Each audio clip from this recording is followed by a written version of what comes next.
O Eric já chegou? Cá estou, Carvão, nessa sexta Quero maravilhosa. agradecer o Eric aqui, que ele pagou o meu almoço ontem. Eu Quem vi, não eu vi sabe, sua o Eric falou da publicação lá. XRP. Eu, como presto muita atenção na live, tá vendo? Sério, fui lá, enquanto ele falava na XRP, acionei aqui Seu as longzinho. minhas criptos. Olha, eu ainda até saí de uma para entrar nela. Não, fez Fiz bem um então, caixa, porque fiz um caixa e comprei a XRP e ganhei 33%. Mas eu já saí. Foi só um trade, teve. como é que a gente chama? Um trade oportunista. E tá certo, pô. Pagou o meu almoço. Então, o pessoal O... que assistiu a live também podia ter ganho dinheiro com as informações aqui do Eric. Não é Teve isso? o. Teve Botei no o. Instagram, tá lá, gente. Vocês Eu podem não, eu ver. não vou citar o nome, assim, não sei se. Enfim, se daria ruim não, mas teve um outro amigo meu aí que, na hora que tava acontecendo, ele começou a me ligar por chamada de vídeo. Eu falei, cara, que ele tá me ligando nessas horas, né? Nunca falo por vídeo assim. Aí terminei e tal, aí fui falar com ele, falei, pô, o que foi e tal? Ele falou, não, mano, só ia te avisar de XRP pra ver se você entrou e tal. E aí ele longou 75 vezes, cara. Ele botou 20 dolinhas ali só de zoeira, alavancou 75 vezes, tirou uma graninha que dá pra dar uma brincada no final de semana Mas eu aí. não sei fazer essas alavancagens, isso é muito complexo para mim. Mas é o quê? Mas aí você é estopado bem antes, concorda? 75 Não, vezes. exatamente. Esse é o Se risco tiver assim, do. você não pega, né? Esse é o risco da alavancagem. Tipo, se alavancar duas vezes, se cair 50%, você é estopado, né? E assim vai, né? Quanto mais você alavanca. Os caras que alavanca 100 vezes, cara, vira até cassino, assim, porque é jogar a moeda para cima. Qualquer variaçãozinha ali te estopa na hora. Mas é que esse foi um Mas eu caso não muito gosto de perder. específico, né? Esse foi Ela um tem que caso muito acertar específico. certinho. É. Aquelas coisas. Mas. Tem um cara que ganhou na Argentina com a Arábia Saudita, deu um porradão, entendeu? E, no trade esportivo. Aham. A Arábia Saudita ganhou da Argentina, né? Mas você pega uma, aí você vai fazendo ad eterno esse tipo de aposta, perde. Não, no longo prazo você tende a se Você ferrar tende a fazendo se isso. ferrar. Deixa eu só compartilhar aqui Bom, também para Eric, eu não. vou te pedir licença hoje, porque eu tenho que um compromisso às 2 horas, inclusive aqui na Genial, do Rio. Não, E vai eu lá, ainda pô. tenho que almoçar. E eu tenho que fazer Fica, tudo isso em 1 hora. fica à vontade. Boa sorte aí Tá? na Só correria. agradecer aqui o almoço que você me pagou. Tá. Vou cobrar um happy hourzinho aí. Pode ver. E, ok. Bom, gente, a gente está numa semana um tanto movimentada, tá, para o mundo cripto aqui. Felizmente estamos terminando a semana bem, tá? Então, pô, vamos começar aqui com o Crypto Bubbles, né? Um sitezinho de forma mais lúdica aqui. Pô, não tem nem o que falar, né? Para quem está investido aí, acho que não tem um A para falar. Foi realmente uma semana muito boa e a gente está tendo uma confluência de fatores positivos aí, muitos deles dos quais eu julgo os principais para dar início ao próximo ciclo de alta mesmo, tá?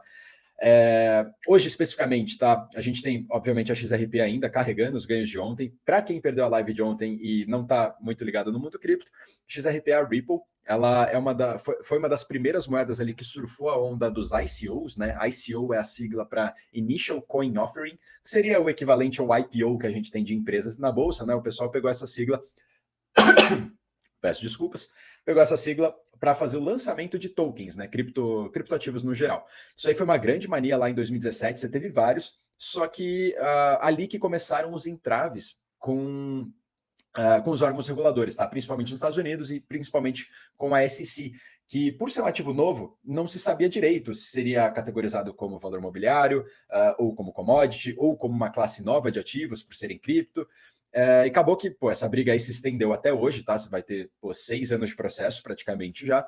E ao que tudo indica também, a gente está caminhando para um final desse processo, tá? Teve um juiz aí. A alegação da SEC é que a Ripple ela desrespeitou as leis de valores imobiliários por distribuir o que eles chamam de valor imobiliário pelo token XRP, fizeram essa oferta pública, né? Uma oferta pública de valores imobiliários sem estar respeitando as leis de valores imobiliários, né? Sem estarem filiados à SEC. Esse foi o grande problema. É um processo de 6 anos que está caminhando para o final agora, e a gente teve a decisão de um juiz ontem dizendo que, em grande parte, o token XRP não seria considerado um valor imobiliário, tá? Em grande parte, por quê? Porque ele considerou o início, né? A primeira oferta, a oferta inicial de tokens XRP para institucionais, ali ele está dizendo, tá, isso aqui pode ser considerado que aqui era um valor imobiliário. Só que tudo que veio depois disso, então, cara, bounties. Vocês podem pegar a gravação, tá no meu canal do YouTube, Eric com CH mesmo, eu faço só o recorte da live aqui, eu expliquei certinho. Mas, tipo, recompensas, bounties, investimentos que pessoas fizeram com o token XRP após a venda inicial de tokens, tudo isso não foi considerado um valor mobiliário porque não se encaixava no teste de Howey, que, de forma geral, o teste de Howey é como, realmente, de maneira bem geral mesmo, é como a SEC usa para categorizar ou não um ativo como valor mobiliário. Qual que é esse teste? Basicamente, se o ativo se encaixar em 3 aspectos, tá? Se ele encaixando nos 3 aspectos, ele deveria ser considerado, aliás, ele pode ser considerado um valor mobiliário, que é o investimento em dinheiro numa firma terceira, né, num ativo terceiro, no qual o investidor espera retornos e esses retornos dependem ativamente da intervenção do terceiro que é dono daquele ativo. Então, empresas é o clássico nisso, né? Só que o grande problema é que cripto, a gente não sabe, né? A gente tem muita coisa que não sabe. Tanto que Ethereum está nessa grande briga, XRP está nessa grande briga. Por quê? Porque não se encaixa, aliás, pode se encaixar, como não pode se encaixar também. Então, Ethereum, por exemplo, tá? Tentando encaixar aqui no teste de Howey. É um valor imobiliário? Vamos ver. Ele é um investimento em dinheiro, ok? Numa firma terceira, né? Aí já depende. Porque o quanto da descentralização de um criptoativo faz com que ele seja ou não um valor imobiliário. Porque você não está, né, não é uma instituição, é algo que está pelo mundo inteiro. Então, pum, primeira esbarrada foi aí. E pronto, aí pronto. Basicamente, qualquer criptomoeda que seja Proof of Stake, você já entra nesse embate. Ripple foi a mesma coisa, tá? Enfim, acabou ganhando. E qual que é a grande coisa assim que levantou todo o mercado disso é que esse era o primeiro processo e o mais longo também, o que envolve mais grana, porque a Ripple, ó, ela até recuperou o 4º lugar aqui de posição de market cap, tá? Cara, uma moeda que vale ali por cima, né, 40 bilhões de dólares. Os caras têm grana para bancar o processo, tanto que bancaram isso aqui. Era até uma das críticas pela qual a SEC sofria, pela quantidade de grana que eles estavam gastando nesse processo, que estava se estendendo há muito tempo. E a outra justificativa também do que o pessoal imagina do porquê a SEC não processou outras moedas, né? Os representantes da Ethereum, ou enfim, quaisquer outras que também se encaixariam nisso, porque seria extremamente custoso. E aí, o que o mundo cripto estava esperando? Cara, está esperando resolver o processo mais longo que lida com com o mesmo problema que praticamente todas as criptos sofreriam. E chegamos no final, não foi categorizado como valor imobiliário, pronto. Ontem, cara, quando saiu isso, o mercado começou a ficar maluco, porque gerou um precedente muito grande, principalmente para Ethereum, tá? Essa vitória da Ripple, acho que é mais importante para o resto do mercado do que para a própria Ripple. Então, falando das confluências, tá? Dos efeitos positivos que eu acho que a gente pode ter no mercado. A gente tem, principalmente cripto, estando com uma correlação que está caindo agora, mas é uma correlação relativamente alta com o mercado de ações, né, ativos de tecnologia. Apesar dessa correlação hoje não estar fazendo tanto preço, tanto que quando saiu os dados de inflação na sexta passada, né, a gente teve um CPI vindo abaixo do esperado, que em tese é positivo para ativos de risco, bolsas andaram bem. Você tem um Fed um pouco mais...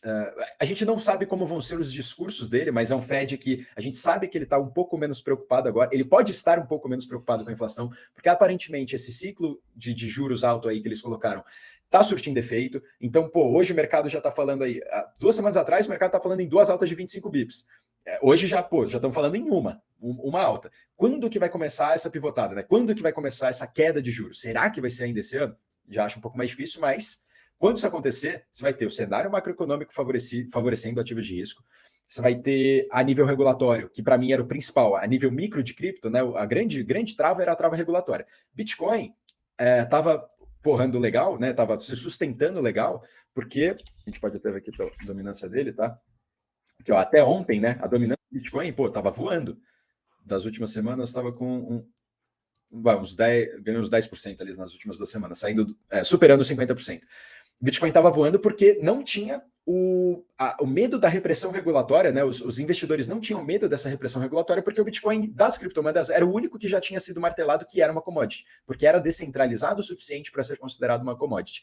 Todo o resto estava esperando esse caso Ripple ou uma definição um pouco mais séria ali do Ethereum, principalmente da Ethereum, né? Todas as outras ainda são mais infantes. Enfim, aí esse lado regulatório meio que caminhou, né? Caminhou por conta da resolução desse processo da Ripple. E aí, como consequência, tá? Como eu já tinha falado, o que eu acho que pode acontecer? A relação de Ethereum e Bitcoin, Eita, não tinha nem aberto esse gráfico aqui. Nossa. Eu já tinha falado dessa operação aqui faz algumas semanas, tá? Que estava desenhando um play interessante, né? Que seria basicamente longar Ethereum e shortar Bitcoin. Essa relação aqui, ela agora tende a aumentar. Por quê? O que movimentou o preço do Bitcoin nessas últimas semanas? Foram os pedidos, os inúmeros pedidos de ETFs à vista pelas maiores gestoras do mundo, né? BlackRock, Invesco, Ark, Wisdom Tree, você teve várias aí arquivando esses pedidos de ETF à vista. Devem passar, tá? Vamos esperar até agosto. Final de agosto ali, eles têm que dar a resposta para o primeiro pedido, que acho que é o da Ark, é o da Ark ou da BlackRock. E se passar, legal, a gente vai ter uma ferramenta de investimento para um público novo, né? Em tese, um público novo, um público institucional novo, que seriam os clientes dessas gestoras, para entrar em Bitcoin. E o que eu acho que vai acontecer é, agora que a XRP ganhou o processo, não ganhou, né? Ganhou uma batalha. Ganhou a batalha de que deve ser, eu tenho que tomar cuidado com as palavras, que deve ser categorizada como uma commodity. A Ethereum tem tudo para seguir os mesmos passos que o Bitcoin seguiu.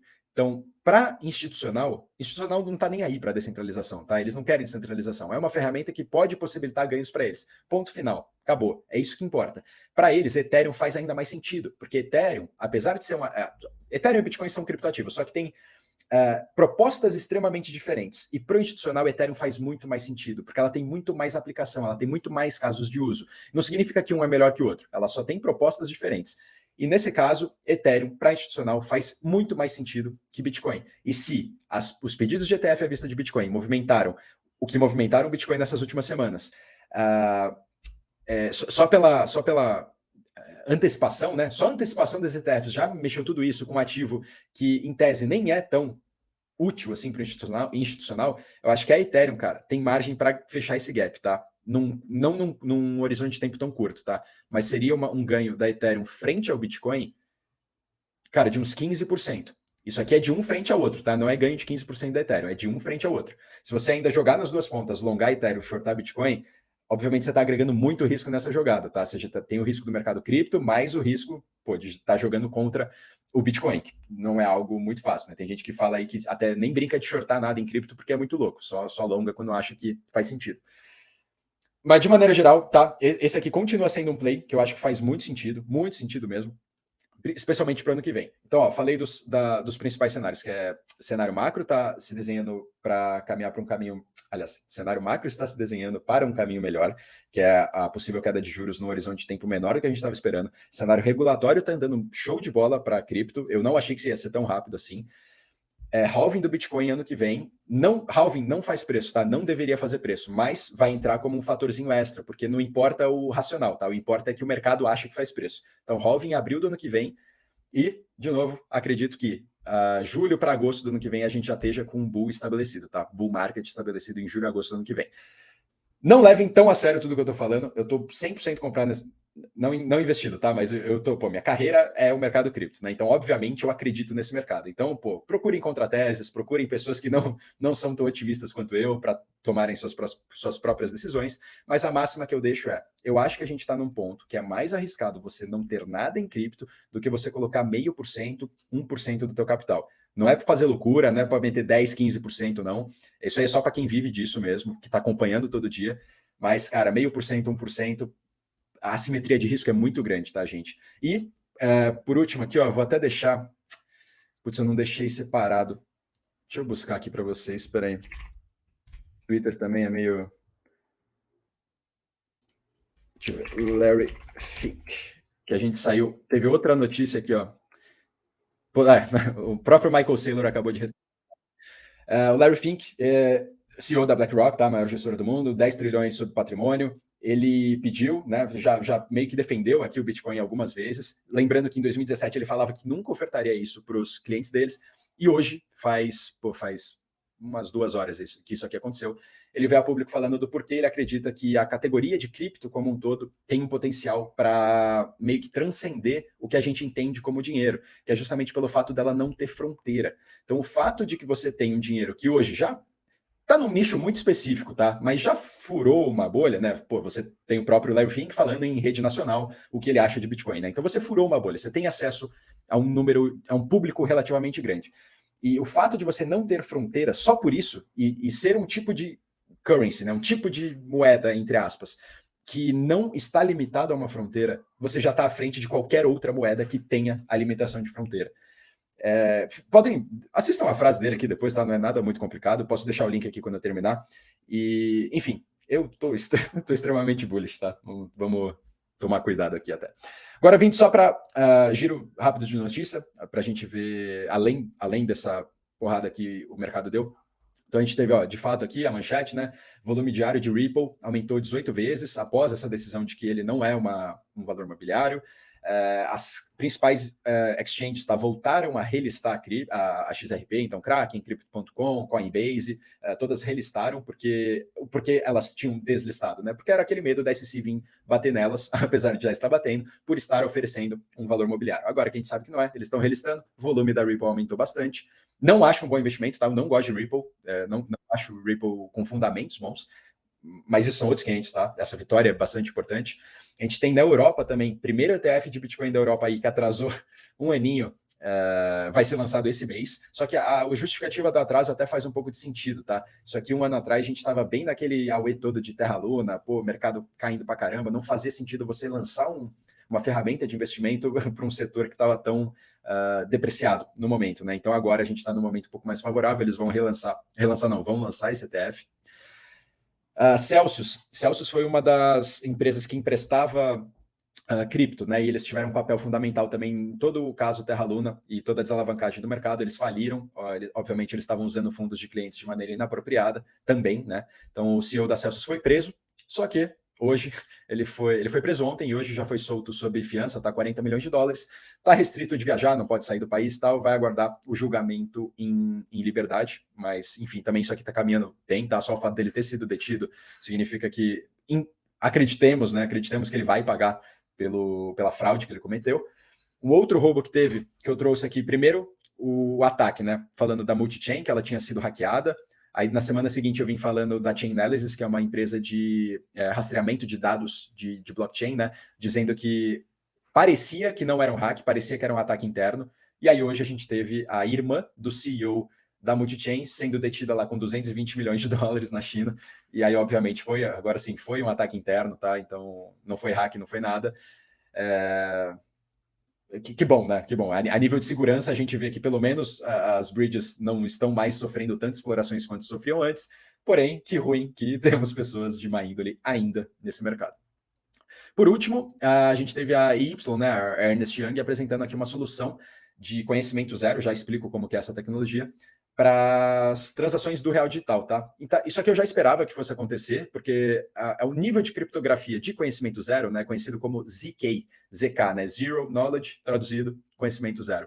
É um tipo de criptografia dos mais avançados que tem hoje. A gente tem várias blockchains implementando esse tipo de criptografia. E por que é interessante esse tipo de cripto para blockchain, né? E no caso do real digital também, né? Porque apesar de ser real digital, ser centralizado do Bacen, vai rodar numa blockchain. E blockchain tem dados públicos, né? Então, apesar de ser uma blockchain privada, você consegue ver o que está acontecendo ali. Se você tem todas as transações da sua população acontecendo ali, cara, você não quer que todo mundo saiba onde você está gastando tudo, né? Então, você consegue deixar até um certo nível de anonimato, né? Você consegue saber, aliás, você pode não saber quem é aquela pessoa da transação que você está vendo, só que você tem tudo discorrido, né? Você tem absolutamente tudo do que aconteceu. E o que é a solução de ZK? Ela é uma forma de criptografia na qual você prova um dado, você prova que você tem um dado, sem precisar revelar esse dado. Então, numa analogia que eu gosto bastante, é como se você... como que você prova que você tem a senha de um cofre, sem falar qual que é a senha do cofre? Você pode virar esse cofre para você, né? A pessoa está na sua frente, você vira esse cofre para você, abre ele, mostra ele aberto e você não revelou a senha. Só que a pessoa sabe que o cofre estava trancado antes e agora ele está aberto porque você colocou a senha. Então, ela sabe que você sabe a senha sem precisar saber da senha. Esse é mais ou menos como funciona o tipo de criptografia ZK, né, de conhecimento zero, e é o que deve vir para blockchains de países, né, de CBDCs aí, de moedas centrais, moedas digitais de bancos centrais. Por quê? Porque você consegue criptografar os dados, provar que uma transação ocorreu sem revelar que você usou, sei lá, R$10 para comprar uma skin de videogame ou uma balinha em qualquer lugar que seja. E basicamente é isso, tá? Eu tô bastante feliz, essa semana aqui foi boa, vamos até tentar encaixar um happy hour aí e, semana que vem tem mais. Qualquer coisa, minhas redes sociais estão abertas, tá? Pode mandar DM, respondo todo mundo lá que manda. Tamo junto. Salve final pro chat aqui, então, Gabriel. Ô, querido, Tudo Opa! bem? Fala, Tudo Heitorzinho. certo. Tô bem, graças a Deus. Cara, deixa eu te perguntar. Eu sei que provavelmente você deve ter falado sobre isso já, mas o que aconteceu com a XPR, cara? Tá todo mundo falando, esse trem subiu sei lá É, quantos por cento. eu acabei, acabei de falar. Acabou de Falei falar? tudo. Desculpa então, Não, não, volta. não, mas basicamente era o processo mais antigo. Isso aqui é para o Heitorzeira, tá? Então quem perdeu é o resumo aqui agora, em 15 segundos. É o processo mais antigo que estava rolando em cripto, tá? Desde 17. A XRP estava sendo acusada de não ter respeitado a lei de valores mobiliários, né? Então o token, a SEC acusava a Ripple de que o token dela era um valor mobiliário e foi distribuído sem autorização. Esse era o processo. Demorou 6 anos. E ontem teve um juiz que veio e falou: ó, não, a distribuição inicial da XRP pode sim ser considerada um valor mobiliário, entretanto, todo o resto das atividades que aconteceram com o token XRP depois dessa distribuição inicial não é valor mobiliário. Então, pronto, era isso que o mercado queria ouvir. Porque agora, se Ripple não é, se XRP não é, Ethereum não é, Solana não é, Cardano não é, todas elas estavam sofrendo com aqueles processos de Coinbase, de Binance, que a SEC processou elas falando que aquelas moedas eram valor mobiliário. Se uma não é, todas não são. Então, cara, o precedente que criou é maravilhoso, tá? A nível regulatório para cripto é sensacional. Então, foi uma das não, foi a notícia mais importante. Eu tentei pensar se tinha outra, mas a notícia mais importante que cripto teve, se bobear, nos últimos 2 anos, tá? Então, foi por isso que o mercado todo porrou, Ripple porrou pra caramba, a Solana, Cardano e Matic, né, também subiram bastante, porque eram as 3 principais que estavam sendo chamadas de valores imobiliários. Então, esse é o resumo da história.